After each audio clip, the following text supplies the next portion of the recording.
ಓಂ ಗಂಗನಪತೆ ನಮಃ. ಜೈ ಶ್ರೀ ಕೃಷ್ಣ. ಓಂ ದುಂ ದುರ್ಗಾಯ ನಮಃ. ಓಂ ನಮೋ ಭಗವತೆ ವಾಸುದೇವಾಯ. ಇಂದಿನ ಈ ವಿಡಿಯೋದಲ್ಲಿ ಭಗವದ್ಗೀತೆಯ ಅಧ್ಯಾಯ 17 ಶ್ರದ್ಧೆಯ ಪ್ರಭೇದಗಳು ಇದರ ಶ್ಲೋಕ 21ರಿಂದ ಆರಂಭ ಮಾಡಲಿಕ್ಕಿದ್ದೇವೆ. ಶ್ಲೋಕ 21. ಯತ್ತು ಪ್ರತಿ ಉಪಕಾರ ಅರ್ಥಂ ಫಲಂ ಯೋದ್ದಿಶ್ಯ ವಾ ಪುನಃ ದೀಯತೆ ಚ ಪರಿಕ್ಲಿಷ್ಟಂ ತತ್ ದಾನಂ ರಾಜಸಂ ಸ್ಮೃತಂ. ಆದರೆ ಪ್ರತ್ಯುಪಕಾರದ ಬಯಕೆಯಿಂದ ಅಥವಾ ಕರ್ಮ ಫಲಾಪೇಕ್ಷೆಯಿಂದ ಅಥವಾ ಇಷ್ಟವಿಲ್ಲದೆ ನೀಡುವ ದಾನವನ್ನು ರಾಜಸ ಎಂದು ಹೇಳುತ್ತಾರೆ. ಕೆಲವೊಮ್ಮೆ ಸ್ವರ್ಗ ಸಾಮ್ರಾಜ್ಯಕ್ಕೆ ಏರಲು, ಕೆಲವೊಮ್ಮೆ ತುಂಬ ಕ್ಲೇಶದಿಂದ ಮತ್ತು ನಾನು ಈ ರೀತಿಯಲ್ಲಿ ಇಷ್ಟೇಕೆ ಖರ್ಚು ಮಾಡಿದೆ ಎಂದು ಮುಂದೆ ಪಶ್ಚಾತ್ತಾಪ ಪಡುವಂತೆ ದಾನವನ್ನು ಕೊಡಲಾಗುತ್ತದೆ. ಕೆಲವೊಮ್ಮೆ ಮೇಲಿನವರು ವಿನಂತಿ ಮಾಡಿದರೆಂದು ಉಪಕಾರ ಪ್ರಜ್ಞೆಯಿಂದ ದಾನವನ್ನು ಮಾಡುತ್ತಾರೆ. ಈ ಬಗೆಯ ದಾನವನ್ನು ರಾಜಸ ಗುಣದಲ್ಲಿ ಕೊಟ್ಟರು ಎಂದು ಹೇಳುತ್ತಾರೆ. ಇಂದ್ರಿಯ ಸುಖಕ್ಕೆ ನಿವಾಸವಾದ ಸಂಸ್ಥೆಗಳಿಗೆ ಕೊಡುಗೆಗಳನ್ನು ನೀಡುವ ಉದಾರವಾದ ಪ್ರತಿಷ್ಠಾನಗಳಿವೆ. ವೇದ ಧರ್ಮಗ್ರಂಥಗಳು ಇಂತಹ ದಾನವನ್ನು ಸಮರ್ಥಿಸುವುದಿಲ್ಲ. ಸಾತ್ವಿಕ ದಾನವನ್ನು ಮಾತ್ರ ಮಾಡಬೇಕೆಂದು ಹೇಳುತ್ತದೆ. ಶ್ಲೋಕ 22. ಆದೇಶ ಕಾಲೇ ಯತ್ ದಾನಂ ಅಪಾತ್ರೇಭ್ಯಃ ಚ ದೀಯತೆ ಅಸತ್ಕೃತಂ ಅವಜ್ಞಾತಂ ತತ್ ತಾಮಸಂ ಉದಾಹೃತಂ. ಅಶುಚಿಯಾದ ಸ್ಥಳದಲ್ಲಿ ಅನುಚಿತವಾದ ಕಾಲದಲ್ಲಿ ಅಪಾತ್ರನಿಗೆ ಕೊಟ್ಟ ದಾನ ಅಥವಾ ಯೋಗ್ಯ ಲಕ್ಷ್ಯವಿಲ್ಲದೆ ಗೌರವವಿಲ್ಲದೆ ಕೊಟ್ಟ ದಾನವನ್ನು ತಾಮಸ ದಾನ ಎಂದು ಕರೆಯುತ್ತಾರೆ. ಮದ್ಯಪಾನ ಮತ್ತು ಜೂಜಾಟಗಳಲ್ಲಿ ತೊಡಗುವುದಕ್ಕೆ ನೀಡುವ ದಾನವನ್ನು ಇಲ್ಲಿ ಪ್ರೋತ್ಸಾಹಿಸಿಲ್ಲ. ಅಂತಹ ಕೊಡುಗೆಯನ್ನು ತಾಮಸ ಗುಣಕ್ಕೆ ಸೇರಿದ್ದು. ಅಂತಹ ದಾನದಿಂದ ಒಳಿತಾಗುವುದಿಲ್ಲ, ಅದರ ಬದಲು ಪಾಪಿಗಳಿಗೆ ಪ್ರೋತ್ಸಾಹ ಸಿಗುತ್ತದೆ. ಹಾಗೆಯೇ ಯೋಗ್ಯವಾದ ಮನುಷ್ಯನಿಗೆ ಗೌರವ ಮತ್ತು ಲಕ್ಷ್ಯವಿಲ್ಲದೆ ದಾನವನ್ನು ಮಾಡಿದರೆ ಅದು ತಾಮಸ ಗುಣದಲ್ಲಿ ಇರುವುದು ಎಂದು ಹೇಳಿದೆ. ಶ್ಲೋಕ 23. ಓಂ ತತ್ ಸತ್ ಇತಿ ನಿರ್ದೇಶಃ ಬ್ರಹ್ಮಣಃ ತ್ರಿವಿಧಃ ಸ್ಮೃತಃ ಬ್ರಾಹ್ಮಣಾಃ ತೇನ ವೇದಾಃ ಚ ಯಜ್ಞಾಃ ಚ ವಿಹಿತಾಃ ಪುರಾ. ಸೃಷ್ಟಿಯಾದ ಕಾಲದಿಂದ ಓಂ ತತ್ ಸತ್ ಎನ್ನುವ ಪದಗಳನ್ನು ಪರಮ ಪರಿಪೂರ್ಣ ಸತ್ಯವನ್ನು ನಿರ್ದೇಶಿಸಲು ಬಳಸಲಾಯಿತು. ವೇದ ಸ್ತೋತ್ರಗಳನ್ನು ಹೇಳುವಾಗ ಮತ್ತು ಪರಮ ಪ್ರಭುವಿನ ಸುಪ್ರೀತಿಗಾಗಿ ಮಾಡುವ ಯಜ್ಞಗಳಲ್ಲಿ ಬ್ರಾಹ್ಮಣರು ಈ 3 ಸಂಕೇತಗಳನ್ನು ಬಳಸುತ್ತಿದ್ದರು. ತಪಸ್ಸು, ಯಜ್ಞ, ಜ್ಞಾನ ಮತ್ತು ಆಹಾರಗಳನ್ನು ಸಾತ್ವಿಕ, ರಾಜಸ ಮತ್ತು ತಾಮಸ ಗುಣಗಳ 3 ವರ್ಗಗಳಾಗಿ ವಿಭಾಗಿಸಲಾಗಿದೆ ಎಂದು ಆಗಲೇ ವಿವರಿಸಲಾಗಿದೆ.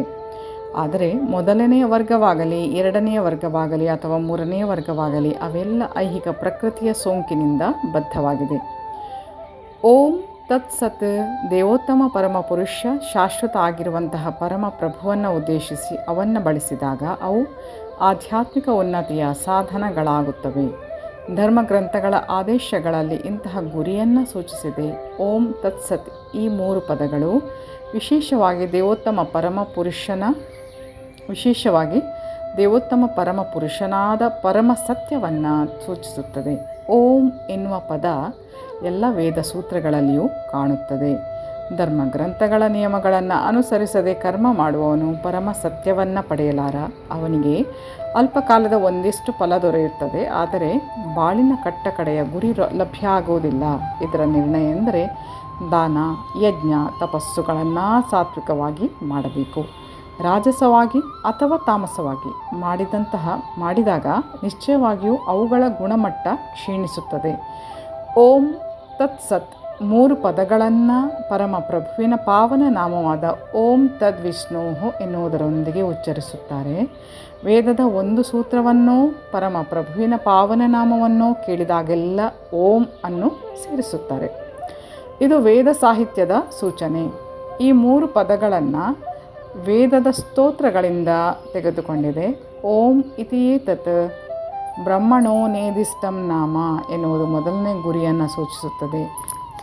ತತ್ವಂ ಅಸಿ ಎನ್ನುವುದು 2ನೇ ಗುರಿಯನ್ನು ಸೂಚಿಸುತ್ತದೆ. ಸದೇವ ಸೌಮ್ಯ ಎನ್ನುವುದು 3ನೇ ಗುರಿಯನ್ನು ಸೂಚಿಸುತ್ತದೆ. ಇವನ್ನು ಸೇರಿಸಿದಾಗ ಓಂ ತತ್ ಸತ್ ಆಗುತ್ತದೆ. ಹಿಂದೆ ಮೊದಲನೆಯದಾಗಿ ಸೃಷ್ಟಿಯಾದ ಜೀವಿ ಬ್ರಹ್ಮನು ಯಜ್ಞಗಳನ್ನು ಮಾಡಿದಾಗ ಈ 3 ಶಬ್ದಗಳಿಂದ ಅವನು ದೇವೋತ್ತಮ ಪರಮ ಪುರುಷನನ್ನು ನಿರ್ದೇಶಿಸಿದನು. ಆದ್ದರಿಂದ ಗುರು ಶಿಷ್ಯ ಪರಂಪರೆಯಲ್ಲಿ ಇದೇ ತತ್ವವನ್ನು ಯಾವಾಗಲೂ ಅನುಸರಿಸಿದೆ. ಆದ್ದರಿಂದ ಈ ಸ್ತೋತ್ರಕ್ಕೆ ಬಹು ಮಹತ್ವವಿದೆ. ಈ ಕಾರಣಕ್ಕಾಗಿ ಯಾವ ಕರ್ಮವನ್ನೇ ಆಗಲಿ ಓಂ ತತ್ಸತ್ಗಾಗಿ ಎಂದರೆ ದೇವೋತ್ತಮ ಪರಮ ಪುರುಷನಿಗಾಗಿ ಮಾಡುವುದು ಯೋಗ್ಯ ಎಂದು ಭಗವದ್ಗೀತೆಯು ಸೂಚಿಸುತ್ತದೆ. ಈ 3 ಪದಗಳೊಡನೆ ಮನುಷ್ಯನು ತಪಸ್ಸು, ದಾನ ಮತ್ತು ಯಜ್ಞಗಳನ್ನು ಮಾಡಿದಾಗ ಅವನು ಕೃಷ್ಣ ಪ್ರಜ್ಞೆಯಲ್ಲಿ ಕರ್ಮ ಮಾಡುತ್ತಿದ್ದಾನೆ. ಕೃಷ್ಣ ಪ್ರಜ್ಞೆಯು ಆಧ್ಯಾತ್ಮಿಕ ಕರ್ಮಗಳ ವೈಜ್ಞಾನಿಕ ನಿರ್ವಹಣೆ. ಅದು ಮನುಷ್ಯನು ಮರಳಿ ಭಗವದ್ಧಾಮಕ್ಕೆ ಹಿಂತಿರುಗುವುದನ್ನು ಸಾಧ್ಯ ಮಾಡುತ್ತದೆ. ಇಂತಹ ಆಧ್ಯಾತ್ಮಿಕ ರೀತಿಯಲ್ಲಿ ಕರ್ಮವನ್ನು ಮಾಡಿದರೆ ಶಕ್ತಿಯು ನಷ್ಟ ಆಗೋದಿಲ್ಲ. ಶ್ಲೋಕ 24. ತಸ್ಮಾತ್ ಓಂ ಇತ್ಯುದಾಹೃತ್ಯ ಯಜ್ಞ ದಾನ ತಪಃ ಕ್ರಿಯಾಃ ಪ್ರವರ್ತಂತೆ ವಿಧಾನ ಉಕ್ತಾಃ ಸತತಂ ಬ್ರಹ್ಮವಾದಿನಾಂ. ಆದ್ದರಿಂದ ಧರ್ಮಗ್ರಂಥಗಳ ನಿಯಮಗಳಿಗೆ ಅನುಗುಣವಾಗಿ ಯಜ್ಞ ದಾನ ತಪಸ್ಸುಗಳ ಆಚರಣೆಯನ್ನು ಕೈಗೊಳ್ಳುವ ಆಧ್ಯಾತ್ಮವಾದಿಗಳು ಪರಮ ಸತ್ಯವನ್ನು ಪಡೆಯಲು ಯಾವಾಗಲೂ ಓಂನಿಂದ ಪ್ರಾರಂಭಿಸುತ್ತಾರೆ.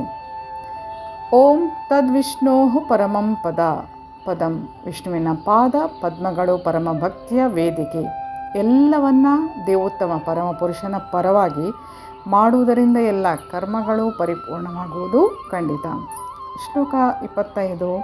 ತತ್ ಇತಿ ಅನಭಿಸಂಧಾಯ ಫಲಂ ಯಜ್ಞ ತಪಃ ಕ್ರಿಯಾಃ ದಾನಕ್ರಿಯಾಃ ಚ ವಿವಿಧಾಃ ಕ್ರಿಯಂತೆ ಮೋಕ್ಷಕಾಂಕ್ಷಿಭಿಃ.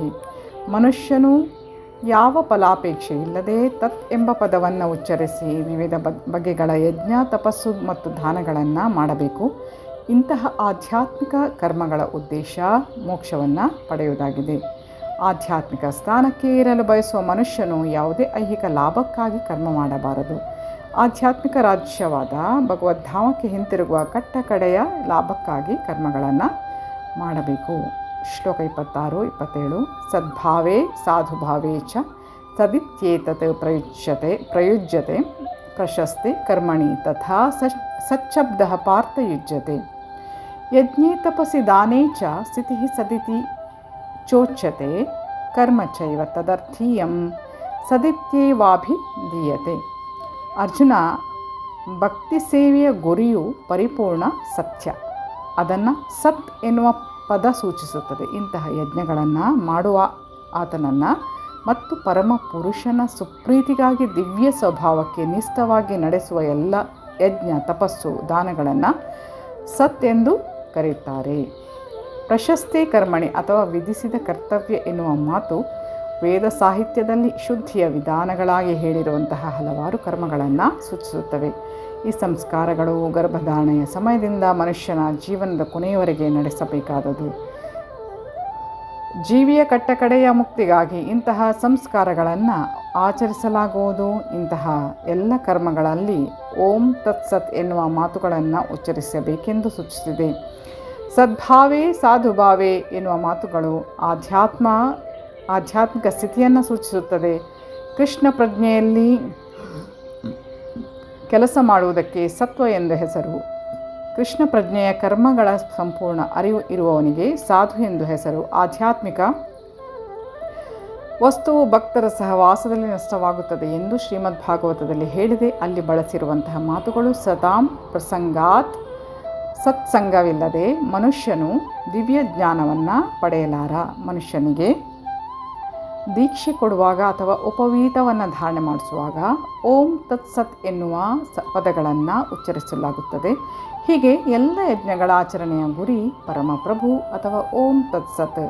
ತದರ್ಥೀಯಂ ಎನ್ನುವ ಶಬ್ದದ ಅರ್ಥ ಎಂದರೆ ಪರಮಪ್ರಭುವನ್ನು ಪ್ರತಿನಿಧಿಸುವಂತಹ ಯಾವುದಕ್ಕಾದರೂ ಸೇವೆ ಸಲ್ಲಿಸುವಂಥದ್ದು. ಇದರಲ್ಲಿ ಭಗವಂತನ ದೇವಸ್ಥಾನದಲ್ಲಿ ಅಡಿಗೆ ಮಾಡುವುದು, ಸಹಾಯ ಮಾಡುವುದು ಅಥವಾ ಪ್ರಭುವಿನ ಮಹಿಮೆಯನ್ನು ಪ್ರಸಾರ ಮಾಡುವ ಬೇರೆ ಯಾವುದೇ ಕೆಲಸ ಮಾಡುವುದೂ ಸೇರಿರುತ್ತದೆ. ಹೀಗೆ ಓಂ ತತ್ಸತ್ ಎನ್ನುವ ಪರಮ ಪದಗಳನ್ನು ಎಲ್ಲ ಕರ್ಮಗಳನ್ನು ಪರಿಪೂರ್ಣಗೊಳಿಸಿ ಎಲ್ಲವನ್ನು ಪೂರ್ಣ ಮಾಡಲು ಅನೇಕ ರೀತಿಗಳಲ್ಲಿ ಬಳಸಲಾಗುತ್ತದೆ. ಶ್ಲೋಕ 28. ಅಶ್ರದ್ಧೆಯ ಹುತಂ ದತ್ತಂ ತಪಃ ತಪ್ತಂ ಕೃತಂ ಚ ಯತ್ ಅಸತ್ ಇತಿ ಉಚ್ಯತೆ ಪಾರ್ಥ ನ ಚ ತತ್ ಪ್ರೇತ್ಯ ನಾವು ಇಹ. ಅರ್ಜುನ, ಪರಮಪ್ರಭುವಿನಲ್ಲಿ ಶ್ರದ್ಧೆ ಇಲ್ಲದೆ ಮಾಡಿದ ಯಾವುದೇ ಯಜ್ಞ ದಾನ ಅಥವಾ ತಪಸ್ಸು ಅಶಾಶ್ವತ. ಅದನ್ನು ಅಸತ್ ಎಂದು ಕರೆಯುತ್ತಾರೆ. ಯಜ್ಞವಾಗಲಿ, ದಾನವಾಗಲಿ, ತಪಸ್ಸಾಗಲಿ ಈ ಆಧ್ಯಾತ್ಮಿಕ ಗುರಿ ಇಲ್ಲದೆ ಏನನ್ನು ಮಾಡಿದರೂ ಅದು ನಿರರ್ಥಕ. ಆದ್ದರಿಂದ ಅಂತಹ ಕರ್ಮಗಳು ಅಸಹ್ಯಕರವಾದುದು ಎಂದು ಈ ಶ್ಲೋಕದಲ್ಲಿ ಹೇಳಲಾಗಿದೆ. ಎಲ್ಲವನ್ನ ಕೃಷ್ಣ ಪ್ರಜ್ಞೆಯಲ್ಲಿ ಪರಮಪ್ರಭುವಿಗಾಗಿ ಮಾಡಬೇಕು. ಇಂತಹ ಶ್ರದ್ಧೆ ಮತ್ತು ಯೋಗ್ಯವಾದ ಮಾರ್ಗದರ್ಶನ ಇಲ್ಲದೆ ಹೋದರೆ ಫಲ ದೊರೆಯುವುದೇ ಇಲ್ಲ.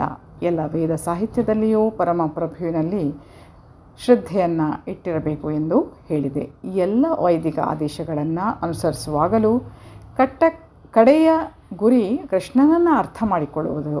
ಈ ತತ್ವವನ್ನು ಅನುಸರಿಸದೆ ಯಾರಿಗೂ ಜಯ ದೊರಕುವುದಿಲ್ಲ. ಆದ್ದರಿಂದ ಅತ್ಯುತ್ತಮ ಮಾರ್ಗ ಎಂದರೆ ಪ್ರಾರಂಭದಿಂದಲೂ ಸದ್ಗುರುವಿನ ಮಾರ್ಗದರ್ಶನದಲ್ಲಿ ಕೃಷ್ಣ ಪ್ರಜ್ಞೆಯಲ್ಲಿ ಕೆಲಸ ಮಾಡುವಂಥದ್ದು. ಸಕಲ ಕಾರ್ಯಗಳಲ್ಲಿ ಯಶಸ್ಸುಗೊಳಿಸಲು ಇದೇ ಮಾರ್ಗವಾಗಿದೆ. ಬದ್ಧ ಸ್ಥಿತಿಯಲ್ಲಿ ಜನರು ದೇವತೆಗಳು, ಪ್ರೇತಗಳು ಮತ್ತು ಕುಬೇರನಂತಹ ಯಕ್ಷರ ಪೂಜೆಗೆ ಆಕರ್ಷಿತರಾಗುತ್ತಾರೆ. ಸತ್ವಗುಣ ರಾಜಸ ಮತ್ತು ತಾಮಸ ಗುಣಗಳಿಗಿಂತ ಉತ್ತಮ. ಆದರೆ ನೇರವಾಗಿ ಕೃಷ್ಣ ಪ್ರಜ್ಞೆಯನ್ನು ಅನುಸರಿಸುವವನು ಐಹಿಕ ಪ್ರಕೃತಿಯ 3 ಗುಣಗಳಿಗೂ ಅತೀತನಾಗುತ್ತಾನೆ. ಕ್ರಮವಾಗಿ ಮೇಲಿರುವಂತಹ ಪ್ರಕ್ರಿಯೆಯೊಂದು ಇದ್ದರೂ ಪರಿಶುದ್ಧ ಭಕ್ತರ ಸಹವಾಸದಲ್ಲಿ ಮನುಷ್ಯ ನೇರವಾಗಿ ಕೃಷ್ಣ ಪ್ರಜ್ಞೆಯನ್ನು ಅನುಸರಿಸಿದರೆ ಅದೇ ಅತ್ಯುತ್ತಮ ಮಾರ್ಗ. ಈ ಅಧ್ಯಾಯದಲ್ಲಿ ಅದನ್ನೇ ಮಾಡಬೇಕೆಂದು ಹೇಳಲಾಗಿದೆ. ಈ ರೀತಿಯಲ್ಲಿ ಯಶಸ್ವಿಯಾಗಲು ಮನುಷ್ಯನು ಯೋಗ್ಯವಾದ ಗುರುವನ್ನು ಪಡೆದುಕೊಳ್ಳಬೇಕು ಮತ್ತು ಅವನ ಮಾರ್ಗದರ್ಶನದಲ್ಲಿ ಶಿಕ್ಷಣವನ್ನು ಪಡೆಯಬೇಕು. ಆಗ ಮನುಷ್ಯನಿಗೆ ಪರಮಪ್ರಭುವಿನಲ್ಲಿ ಶ್ರದ್ಧೆ ಬೆಳೆಯುತ್ತದೆ. ಆ ಶ್ರದ್ಧೆಯು ಕಾಲಕ್ರಮೇಣ ಪರಿಪಕ್ವವಾದಾಗ ಅದನ್ನು ದೇವರಲ್ಲಿ ಪ್ರೇಮ ಎಂದು ಕರೆಯುತ್ತಾರೆ. ಜೀವಿಗಳ ಪರಮ ಗುರಿ ಈ ಪ್ರೇಮವೇ. ಆದ್ದರಿಂದ ಮನುಷ್ಯನು ನೇರವಾಗಿ ಕೃಷ್ಣ ಪ್ರಜ್ಞೆಯನ್ನು ಅನುಸರಿಸಬೇಕು. 17ನೇ ಅಧ್ಯಾಯದ ಸಂದೇಶ ಇದೆ. ಮೈ ಡಿಯರ್ ಫ್ರೆಂಡ್ಸ್, ಇಲ್ಲಿಗೆ ಶ್ರೀಮದ್ ಭಗವದ್ಗೀತೆಯ ಶ್ರದ್ಧೆಯ ಪ್ರಭೇದ ಎನ್ನುವಂತಹ 17ನೇ ಅಧ್ಯಾಯದ ಭಕ್ತಿ ವೇದಾಂತ ಭಾವಾರ್ಥ ಮುಗಿಯುತ್ತೆ. ಇನ್ನು ಮುಂದಿನ ವಿಡಿಯೋದ ಮೂಲಕ, ಮುಂದಿನ ಅಧ್ಯಾಯದ ಮೂಲಕ ತಮ್ಮನ್ನು ಮತ್ತೆ ಭೇಟಿಯಾಗ್ತೇನೆ. ಅಲ್ಲಿಯವರೆಗೆ ಧನ್ಯವಾದಗಳು. Please take care. Have a good day. ಜೈ ಶಿವಶಕ್ತಿ, ಜೈ ಮಾ ಕಾಳಿ, ಜೈ ಶ್ರೀ ಕೃಷ್ಣ. ಶ್ರೀ ಕೃಷ್ಣಾರ್ಪಣಮಸ್ತು. Thank you.